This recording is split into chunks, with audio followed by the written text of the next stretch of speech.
பதவிக்காலம் நிறைவடைந்து நாட்டிலிருந்து விடைபெற்று செல்லும் இலங்கைக்கான அமெரிக்க தூதுவர் ஜூலி ஜியுங்ஜங் ஜனவரி 14ஆம் தேதி பிரதமர் கலாநிதி ஹரிணி அமரசூரியவை சந்தித்தார்.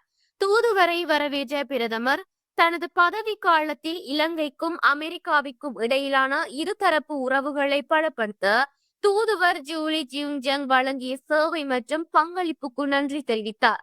தித்வா புயலை தொடர்ந்து ஏற்பட்ட அவசரகால சூழ்நிலையிலிருந்து நாட்டை இயல்பு நிலைக்கு கொண்டு வருவதற்கு அமெரிக்க அரசு வழங்கிய உதவியையும் பிரதமர் இதன்போது பாராட்டினார்.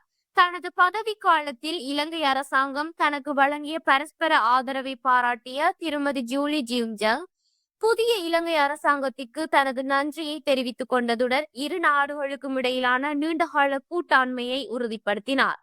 ஃபுல் பிரைட் புலமை பரிசில் திட்டம் மற்றும் அமெரிக்க அமைதிப்படை திட்டத்தின் கீழ் இரு நாடுகளுக்கும் இடையிலான ஒத்துழைப்பை மேலும் வலுப்படுத்துவது குறித்து இந்த சந்திப்பின் போது கவனம் செலுத்தப்பட்டதுடன் இரு நாட்டு மக்களிடையே நட்புறவையும் நீண்டகால ஒத்துழைப்பையும் மேம்படுத்துவதன் அவசியம் குறித்தும் வலியுறுத்தப்பட்டது.